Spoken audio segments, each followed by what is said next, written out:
Anchor தண்ணியில யாரை கேட்டது யார்?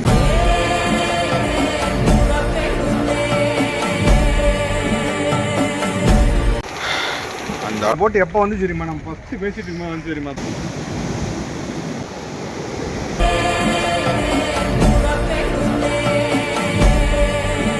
Welcome back to Daniel video. எங்க வந்திருக்கேன்னா கன்னியாகுமரி மாவட்டம் நாகர்கோயில வந்து பாத்தீங்கன்னா குளச்சல் அப்படின்ற பிளேஸ்க்கு தான் இன்னைக்கு வந்திருக்கோம். சரியா 400 வருஷத்துக்கு முன்னாடி இந்த இடத்துல 15 மிகப்பெரிய ஒரு கப்பல் வருது. 600க்கும் மேல படை வீரர்கள் வராங்க. டச் ஈஸ்ட் இந்தியன் கம்பெனி இந்த படைகள் தான் ஆளுங்க வராங்க. யாரை தாக்குறதுக்குன்னா திருவாங்கூர் மன்னரை தாக்குறது, இந்த இடத்தை கைப்பற்றுறதுக்கு. ஏற்கனவே ஒரு சைடு வந்து பாத்தீங்கன்னா பிரிட்டிஷ் நம்ம ஏரியாவை ஆக்கிபை பண்ணிட்டாங்க. இன்னொரு சைடு ஈஸ்ட் இந்தியன் கம்பெனி வந்து இந்த இடத்துக்கு வராங்க. சோ நம்ம திருவாங்கூர் மன்னர் என்ன பண்றான்னு கேட்டீங்கன்னா தன்னோட புத்திசாலித்தனத்தை யூஸ் பண்ணி நம்மள்ட்ட இருக்கிற ஆளுங்களை வச்சு இந்த டச் டீமை ஈஸ்ட் இந்தியன் கம்பெனியை தோக்கடிக்கிறார். இது எப்போ நடக்குது அப்படின்னு கேட்டீங்கன்னா 1740 ஆகஸ்ட். மிகப்பெரிய இந்த பேட்டில் ஆஃப் குளச்சல் வார் அப்படின்னு சொல்றாங்க இல்லையா, அது இந்த இடத்துல தான் நடந்தது. இந்த இடத்தோட வரலாறு பத்தி பேசணும்னா நிறைய நம்ம சொல்லிட்டே போகலாம். இந்த இடத்துல என்னெல்லாம் நடந்திருக்கு அப்படின்னு சொன்னீங்கன்னா மிகப்பெரிய ஒரு ட்ரேட் நடந்திருக்கு. இந்த ட்ரேட்ல என்னெல்லாம் கொண்டு போயிருக்காங்கன்னு கேட்டீங்கன்னா இந்தியாவில் இருக்கிற மசாலா, ட்ரெஸ்ஸஸ், இது மாதிரி அந்த காரம் ஐட்டம் இதெல்லாமே வந்து பாத்தீங்கன்னா இந்தியால இருந்து டச்கோ வெளிநாட்டுக்குமே இந்த இடத்துல இருந்து கொண்டு போறாங்க. ஸோ இந்த இடத்துல ஒரு வார் நடந்ததுக்கு அப்புறம் ஈஸ்ட் இந்தியன் கம்பெனியை டிஃபீட் பண்ணதுக்கு அப்புறம் திருவாங்கூர் மன்னர் வந்து பாத்தீங்கன்னா அந்த போர் தளபதி, அதாவது டச் ஈஸ்ட் இந்தியன் கம்பெனியோட ஒரு போர் தளபதியை வந்து பாத்தீங்கன்னா கைது செய்ய. இவரோட பேர் என்னன்னு கேட்டீங்கன்னா டி லினோயின்னு சொல்லிட்டு சொல்லுவாங்க. இந்த குளச்சல் விக்ட்ரி அங்கே எங்கே இருக்கேன் அப்படின்னு கேட்டிங்கன்னா நம்ம கன்னியாகுமரி டிஸ்ட்ரிக்டில் இருக்குது. ஆக்சுவலாக குளச்சல் இது வந்து ராஜா மார்த்தாண்டவர்மான்னு நினைக்கிறேன், அவர் தான் நினைக்கிறேன். இது வந்து அந்த சைடில் இது வந்து ஒரு ஃப்ரெஞ்சு டீனிலாயின்னு சொல்லிட்டு ஒரு போர் படை தளபதி. இவரால் தான் வந்து பார்த்திங்கன்னா அங்கே ஏகப்பட்ட ஃபோர்ட் வந்து கன்னியாகுமரி நாகர்கோவில் டிஸ்ட்ரிக்ஸ்லாம் இருக்கும் வந்துட்டு. ஸோ அப்படியே இங்கேருந்து அப்படியே திப்பு சுல்தானோட பார்த்தீங்கன்னா செம்மையான ஒரு போட் வந்துட்டு இருக்கு. இந்த வியூவில் வந்து யாராச்சும் பார்த்துருக்கீங்கன்னு சொல்லிட்டு கீழே கமெண்ட் பண்ணுங்க. ஸோ இன்னைக்கு என்ன பண்ண போதாலே ஒரு மாதிரி திக்குன்னு, ஏன்னா நடுக்கடலில் கள்ளத்துக்கு பிடிச்சிருக்காங்க. நான் எக்ஸ்டன்ல தான் வந்து உட்காந்துருக்கேன். யாரும் இங்கே போகக்கூடாது வரக்கூடாதுக்காக இவ்வளோ பெரிய கல்லை போட்டுருக்காங்க. இதில் வந்து விழுந்து அப்படின்னு கேட்டிங்கன்னா அப்படியே அந்த போட்டு கூட எனக்கு கண்டுபிடிக்க முடியாது. சிறுமி அதே நேரத்தில் கோடிமுனை கடற்கரையில் மனோஜ்குமார் விஜய்ஸ் என்ற சுற்றுலா பயணிகள் கேள்வி. திருச்சி SRM மருத்துவ கல்லூரியைச் சேர்ந்த மாணவர்கள் 4 பேர் கடற்கரை மணலில் அமர்ந்திருக்க 5 மாணவிகள் மற்றும் 3 மாணவர்கள் என 8 பேர் கடல் நீரில் நனைந்து விளையாடலாம். ஆபத்தை அறியாத 8 பேரையும் கடலில் எழுந்த ராட்சத அலை இழுத்துச் சென்றது. இதில் மாணவி பிரீத்தி மட்டும் அவராகவே அலையில் போராடி கரைக்கு வர மாணவர்களின் அலறல் சத்தம் கேட்டு ஓடி வந்த அருகே இருந்த மீனவர்கள் சரண்யா சுழற்றி அடித்த அலையில் மற்ற 5 பேரும் கடலுக்குள் சென்று தத்தளிக்க ஆரம்பித்தனர். இதை அடுத்து கடலுக்குள் இழுத்துச் செல்லப்பட்டு 1 மணி நேரத்திற்கு மேலாக ராட்சத அலையில் போராடி மிதக்க ஆரம்பித்த காயத்ரி, சாருகவி, பிரவீன், வெங்கடேஷ், சர்வதர்ஷித் ஆகிய 5 பேரும் சடலங்களாக மீட்கப்பட்டனர். ராட்சத அலை எச்சரிக்கை மீறி கடலுக்குள் இறங்கியதால் தான் 5 பேரும் பலியாகியதாக என்னதான் அதிகாரி தரப்பில் கூறப்பட்டால், ராட்சத அலை எச்சரிக்கையால் சுழற்றி அடித்த அலையில் மற்ற 5 பேரும் கடலுக்குள் சென்று தத்தளிக்க ஆரம்பித்தனர். இதை அடுத்து கடலுக்குள் இழுத்துச் செல்லப்பட்டு 1 மணி நேரத்திற்கு மேலாக ராட்சத அலையில் போராடி மிதக்க ஆரம்பித்த காயத்ரி, சாருகவி, பிரவீன், வெங்கடேஷ், சர்வதர்ஷித் ஆகிய 5 பேரும் சடலங்களாக மீட்கப்பட்டனர். இந்த இடத்தோட வரலாறையும் பார்த்துருப்பீங்க, இந்த இடத்துல நடக்கிற டேஞ்சரையுமே பார்த்துருப்பீங்க. ஸோ பார்த்து சேஃபாகவே இருங்க. அந்த போட்டுக்கு மேலே எவ்வளோ காக்காங்களாம் பறந்துட்டு வருது பாருங்க. இதான் வந்து அதிர்ந்து ஏரியாவில் அம்மையா இருக்கு. அது கீழே சின்ன போட்டு போயிட்டு இருக்கு. ஒரு ட்ரெயின் அப்படியே வந்து இறங்குற மாதிரி.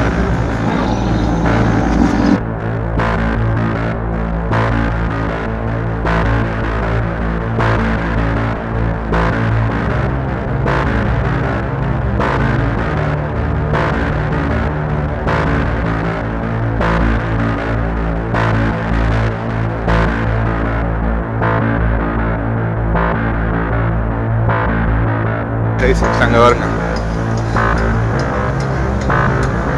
செம்மையா போகுதுல. நன்றி நன்றி நன்றி நன்றி. கை காட்டிட்டு இருக்காங்க. போட்ல எல்லாமே டயர்டாக காமிச்சிட்டு இருக்காங்க. போகுது பாருங்க எவ்வளோ பெருசு. ஆக்சுவலா அங்கே தெரியுதா, அங்கதான் ஹார்பர், அங்கதான் போறோம். இந்த மீன் எல்லாமே வந்து எப்படி வந்து அங்கே வந்து இப்போ இறக்குறாங்கன்றது அப்படியே பாருங்க. ஸோ கைஸ் ஆக்சுவலாக இங்கே பாருங்க, இந்த கல் கொட்டிக்கிறது எல்லாமே வந்து பார்த்தீங்கன்னா கன்னியாகுமரி பற்றி உங்களுக்கு நல்லா தெரியும். சுனாமி வந்ததுக்கு அப்புறமேட்டு இந்த இடம் எப்படி இருக்குன்னு பார்த்தீங்கன்னா, இந்த சின்ன போட் அங்கே போயிட்டு இருக்கா, ஏதாவது உங்களுக்கு அடையாளம் தெரியுதான்னு பாருங்க, காமிக்கிறேன். அலையோட அலையா போயிட்டு இருக்கு. அந்த அளவுக்கு எதுவுமே தெரியாம அவ்வளோ க்ளோஸ் சர்க்கிளில் வந்து போயிட்டு இருக்கு. எவ்வளோ ரிஸ்க் எடுத்து கடலுக்குள்ளதான் நிக்கிறோமா? ஆமா கைஸ், ஆக்சுவலாக நடுக்கடலில் நின்றுட்டு இருக்கோம் நாங்கள். ஸோ இங்கே பாருங்க, தண்ணியெல்லாம் இந்த அளவுக்கு இருக்குதுன்ட்டு நடுக்கடலில் நின்றுருக்கோம். அங்கே அந்த அந்த அந்த பாறையை மட்டும் பாருங்க. கன்னியாகுமரியோட கடலில் வந்து என்றைக்குமே பிடிச்சு.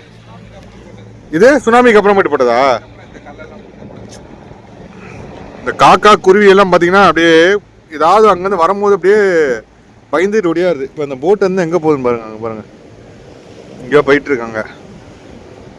இந்த இடம் ஃபுல்லாகவே வந்து பார்த்தீங்கன்னா ஒரு செம்மையாக இருக்குது. இவ்வளோ பெருசாக போட்டு வச்சுருக்காங்க.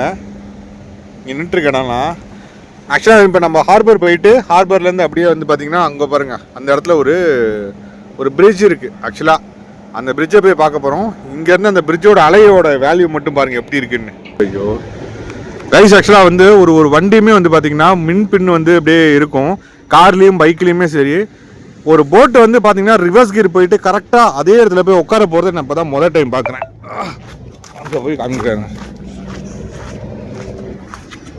நான் நிறைய பேர்த்தோட வாயில தெரிஞ்சுக்கிட்டது ஒரே ஒரு விஷயம் என்னன்னு கேட்டிங்கன்னா, கன்னியாகுமரியோட கடலோட சீற்றத்தை அப்புறம் வானிலை அறிக்கையை வந்து பார்த்தீங்கன்னா ப்ரெடிக்ஷன் எப்பயுமே தப்பாக தான் வரும். நம்ம ஒன்று கொடுத்தோன்னா அது வேறு மாதிரி வரும். So very very dangerous.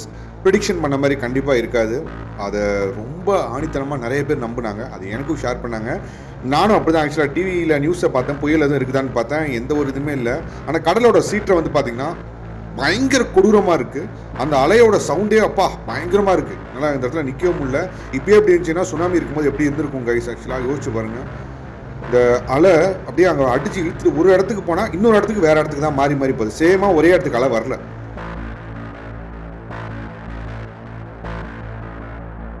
₹100, ₹200, ₹300 பேரம் பேசிகிட்டு இருக்கோம் நம்ம மீன் கடையில் போய்.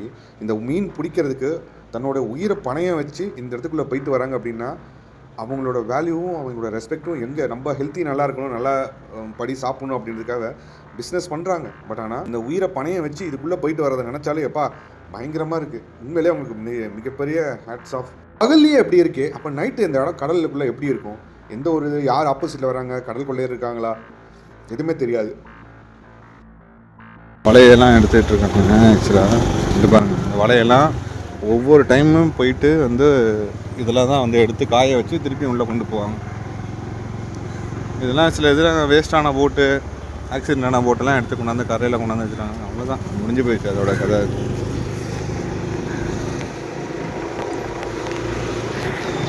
பெரிய போட்டு போகிறோம், இங்கே நிற்கிது பாருங்க, அம்மா பெரிய போட்டு. நாங்கள் வருவோம், சாட்டர்டே மார்னிங் வருவோம். அந்த பக்கம் நம்ம ஊரில் இருக்கிற இந்த ஹார்பருக்கு தான் இவ்வளோ அழகாக சந்தோஷமாக போய் பார்க்க முடியும். வெளியூருக்குள்ள நம்மளை அப்பெல்லாம் போய் நின்று பார்க்கவே முடியாது. ரொம்ப அழகாக இருக்குது அந்த இடம்.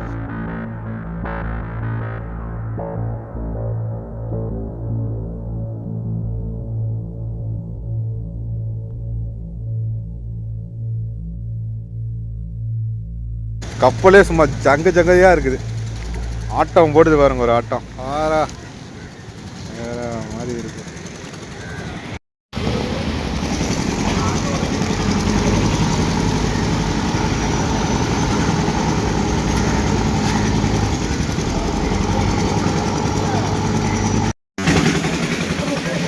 கைஸ் ஆக்சுவலாக பாருங்க எங்கே வந்து நின்றுருக்கேன்னு. கப்பலில் வந்து நின்றுருக்கேன். இங்கே பாருங்க, கப்பல் ஆடிட்டு இருக்கு. செம்மையாக இருக்குது பாருங்க. தண்ணியில் அப்படியே இப்படி ஆடுறதே வந்து வேறு லெவலில் இருக்குது. பயங்கர த்ரில்லாகவும் இருக்குது. ஆக்சுவலாக எனக்கு முன்னாடி தான் வந்து பார்த்தீங்கன்னா கப்பலோட அந்த இது ஆடி கீழேயும் மேலேயும் ஆடிட்டே இருக்குது. அப்படியே மேலேயும் கீழேயும் அப்படியே ஆடுது. போட்டும் அப்படியே இடிச்சுக்கிட்டே இருக்குது பாருங்கள். பாருங்க இடிக்குதா. ஐயோ பயமாக இருக்குது. இந்த சைடு அந்த சைடு அப்படியே ஆட்டிக்கிட்டே இருக்குது. நான் ஃபஸ்ட்டு அந்த சைடில் ஆள் இருக்கிற இடத்துக்கு போயிடுறேன். கொஞ்சம் பயமாகவே இருக்குது எனக்கு. ஒரு மீனவனோட கஷ்டம் என்ன அப்படின்றது எனக்கு பார்த்தா தான் தெரியும். இங்கே பாருங்க எப்படி இருக்குதுன்ட்டு அப்படியே ஆடிக்கிட்டே இருக்குது ஃபுல்லாக, கப்பல் ஃபுல்லாக. இதுதான் வந்து இன்ஜின் பார்த்து மேலே இருக்கிறது ஃபுல்லாகவே வந்து பார்த்திங்கன்னா இருக்குது. இதுக்கு மேலே வந்து கொடிமரம் ஆக்சுவலாக. ஸோ இது வந்து பார்த்திங்கன்னா கொடிமரம். ஆங்கர் நான் வந்து காமிக்கிறேன் பார்த்தா. இதுதான் வந்து ஆங்கர். தண்ணியில் வந்து பார்த்திங்கன்னா மோட்டர் சவுண்டில் கேட்காது உங்களுக்கு. தண்ணியில் தூக்கி போட்டோம் அப்படின்னா அப்படியே போட் வந்து நின்றுக்கும். ஸோ அந்த அளவுக்கு வந்து கீழே 2 சைடுமே வந்து பெடல் மாதிரி இன்ஜின் மாதிரி இருக்கும் அது வந்துட்டு. ஸோ இப்போ போதா எனக்கு உண்மையில பயமாக இருக்குவா. ஆக்சுவலாக இங்கே பாருங்க எந்த அளவுக்கு வந்து போயிட்டு இடிச்சிட்டு இருக்கு அப்படின்னு சொல்லிட்டு. அங்கே ஃபுல்லாகவே பச்சை கலரில் தான் இருக்குது ஆக்சுவலாக. ஆனால் ரொம்ப தேங்க்ஸ், அவர்கிட்ட பர்மிஷன் கொடுத்தாரு. ஆக்சுவலாக இப்போ இதை தாண்டி போனோம் அப்படின்னு கேட்டிங்கன்னா இதாக இருக்குது.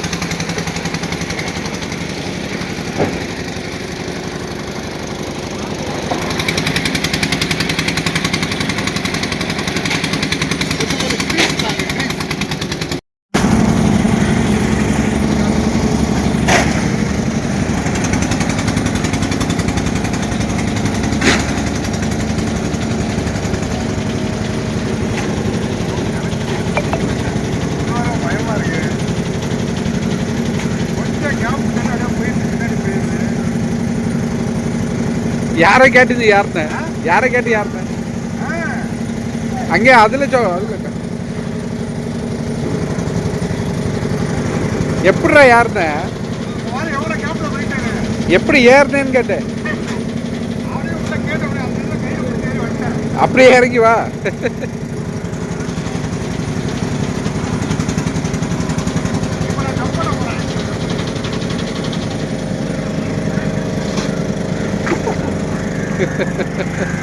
தப்பிச்சிட்டேன். பயங்கரமா இருக்குது எனக்கு தெரியும். ஒரு மாதிரி நான் அந்த இது கன்னியாகுமரி போயிருக்கோமா, அப்ப அந்த பீச்ல இப்படி அடிச்சு தூக்கி ஜெயில போட்ட மாதிரி ஏதாவது மாட்டிக்கிட்டானே அப்படிங்கிற மாதிரி எவ்வளவு தூரம் ஏறி மேலே இறங்கி சத்தியம் எனக்குலாம் ஹார்ட் பீட்டே ஸ்டாப் ஆயிடுச்சு. இப்போ நம்ம ஹார்பர் விட்டு கிளம்பி வெளியே போயிடலாம். நம்ம வேற எங்கேயாவது போயிட்டு வீடியோ எடுக்கலாம். அந்த மீன் எடுக்கிறத போய் வீடியோ எடுத்துக்கலாம். கைஸ் ஆக்சுவலாக உள்ளே போகும்போது இந்த கப்பல் நின்று ஆடிட்டு இருந்தது பார்த்தீங்களா, அது இன்னும் கொஞ்சம் எடுத்துருக்கலான்னு தான் தோணுச்சு. பட் ஆனால் எனக்கு என்னன்னு கேட்டிங்கன்னா ரொம்ப கஷ்டமாக போயிடுச்சு. பயம் வந்துடுச்சு ஆக்சுவலாக. இப்படி நான் ஆடுது அப்படியே இங்கேயே அப்படின்னா நடுக்கடலாம். ஆனால் தான் நான் செத்துருப்பேன். என்னாலாம் முடியாதா சாமி. அதில் உட்காந்து எல்லாம் உட்காந்துட்டு இருக்காங்க. தெரிஞ்சு நைட்டு கிளம்புவாங்கன்னு நினைக்கிறேன். நைட்டு போகும்போது எப்படி இருக்குது யோசிச்சு பாருங்கள். இப்படி ஆடும், ஃபுல்லு இருட்டு, எதுவுமே தெரியாது. சரி வாங்க போகலாம். அடுத்து இந்த போட்டில் தான் வந்து நின்றுட்டு இருந்தேன். அது எப்படி ஆடுது பாருங்களேன். மேலேயும் கீழேயும் அப்படியே மேலே ஏறி ஆடிக்கிட்டே இருக்குது. அப்படியே இந்த இது வந்து செம்ம டெப்த்தாமா. இந்த டபுள் போட்டு உள்ளே போகுமா, அந்த அளவுக்கு வந்து போட்டே கீழே உள்ளே போயிருமா, அந்த அளவுக்கு வந்து டெப்த்தாமா. அவ்வளோ தூரம் வந்துட்டு இருக்கு பார்த்தீங்களா. அந்த அலை இப்போ அடிக்கும் பாருங்க. வருதா, எவ்வளோ தூரம் வருது பாருங்க அதோட அலை. இப்போ வரும் பாருங்க. இங்கே இல்லைனாலும் எங்கேயாவது வந்து காமிக்காம பாருங்க. ராட்சஸ் அல்ல ஆக்சுவலாக இந்த லெவலில் இருக்குது. ஆக்சுவலாக போட்டு ஃபுல்லாக அங்கே போயிட்டுருக்கு. இந்த இடம் மட்டும் பாருங்கள் எப்படி இருக்குது அப்படின்னு சொல்லிட்டு. ஃபுல்லாக வந்து துறைமுகம், இதுதான் ஹார்பர் ஆக்சுவலாக. இந்த சைடில் வந்து பார்த்துட்ருக்குது தான். ஸோ கைஸ் ஆக்சுவலாக வந்து இதோட நம்ம கிளம்புறோம். ஏன்னா ஆக்சுவலாக ஃபோன் கீழே வந்துருச்சு அப்படின்னா எடுக்க முடியாது நம்மளால். அவ்வளோதான் முடிச்சிருவாங்க சொல்லி. இது மாதிரி நிறைய ஃபோன் எடுத்துருவாங்க. நான் வந்து கிளம்புறேன். வந்து பார்த்தீங்கன்னா குளச்சல் வந்து நம்ம வந்து கன்னியாகுமரி மாவட்டம் குளச்சலை வந்து நம்ம ஜாலியாக இந்த ஹார்பர் இது வரைக்கும் நான் எக்ஸ்ப்ளோர் பண்ணதும் கிடையாது. ஒரு போட்டுக்குள்ளே போய் நின்று நான் எக்ஸ்பீரியன்ஸ் பண்ணதும் கிடையாது. ஸோ என்டையர்லி சொல்கிறேன், எனக்கு உண்மையிலே பக்குன்னு இருந்துச்சு இந்த இடம். இந்த போட்டுக்குள்ளே நிற்கும் போது உண்மையிலே சொல்கிறாங்க, மீனவர்களுக்கெல்லாம் மிகப்பெரிய ஒரு சல்யூட்டு. அந்த தண்ணிக்குள்ளே நிற்கும் போது அந்த போட்டு இப்படி சும்மா ஆடிட்டு இருக்கும்போது என்னால் நிற்க முடியல. எனக்கு பயமாக இருக்குது உள்ளே. அதுவும் இல்லாமல் அந்த உள்ளே பார்த்தீங்கன்னா ஏகப்பட்ட வாடை அப்படின்னா இந்த உப்பு காற்று, இந்த மீன், இது எல்லாமே நிறையா வந்து பயங்கரமாக இருக்குது. இருந்தாலும் நம்மளை சாக்ரிஃபைஸ் பண்ணி நம்ம கூட ஒரு மீனை கொண்டாந்து நம்மளை கொடுக்கும்போது எவ்வளோன்னு கொடுக்குறாங்க, 150 ரூபா, 250 ரூபா, 300 ரூபா. ஸோ இதுதான் அவங்களோட ஒரு அவங்க உயிரை பணையை வச்சு கொண்டாடுறாங்கன்றதை வந்து நான் உணர்ந்துட்டேன்ப்பா. சத்தியமாக நான் உணர்ந்துட்டேன். அது அந்த போட்டுக்குள்ளே நிற்கும் போது அந்த போட்டு பார்க்கறதுக்கு அவ்வளோ பெருசாக இருக்குல்ல, மனசுக்குள்ளே தோணுது எப்படியும் விழுந்துடாதுன்றது. கரையில் தான் நிற்குது, நிறைய பேர் காப்பாற்றிடுவாங்கன்றது தோணுது. இது வந்து ரிவர்ஸ் கியரை போட்டு கரெக்டாக அதுக்குள்ளே பார்க்கிங் ஆகிறதுக்காக போயிட்டு ஆக்சுவலாக நான் அவுட்ரா கொடுக்கலான்னு பார்த்துட்டு இருக்கும்போது பார்த்தீங்கன்னா அந்த வண்டி ஒரு சாதாரண ஒரு கார் எப்படி போய் 2 வீலரை போய் கார் வந்து பார்க்கிங் ஏரியாவில் போய் பார்க் பண்ணும். அந்த போட்டை 2 போட்டுக்கு இடையில வந்து அந்த கேப்டன் எவ்வளோ பெரிய யோசிச்சு பாருங்கள். சாதாரண காரை கொண்டு போய் பார்க் பண்ணுறதுக்கு சில பேர்லாம் 1 மீட்டர் சென்டிமீட்டரை மாற்றி நிப்பாட்டாங்க. அந்த இடத்துலலாம் அவருக்கு எவ்வளோ தில்லு நாங்கள் பாருங்களேன், அங்கே போது பாருங்கள் ரொம்ப கெத்து அதை வாங்க. இங்கே வரமாட்டாங்க.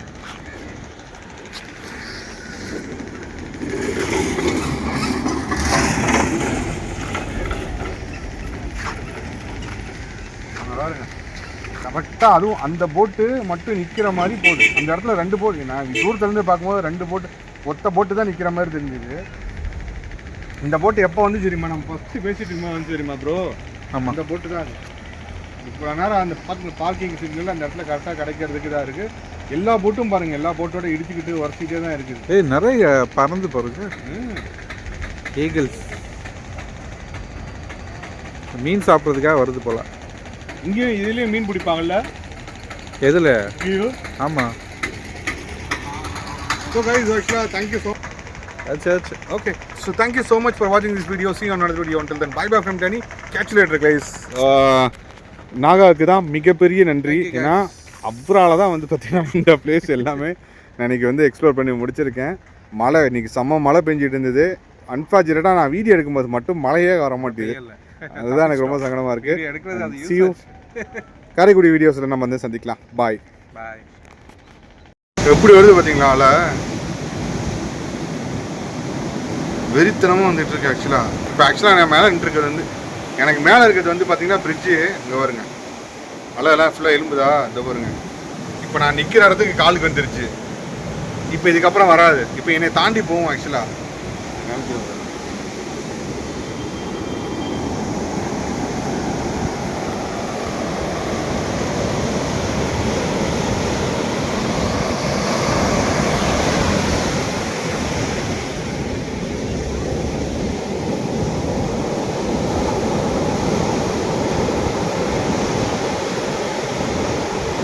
பியூர்லி வந்து இதோட ஸ்டாப் பண்ணிட்டாங்க.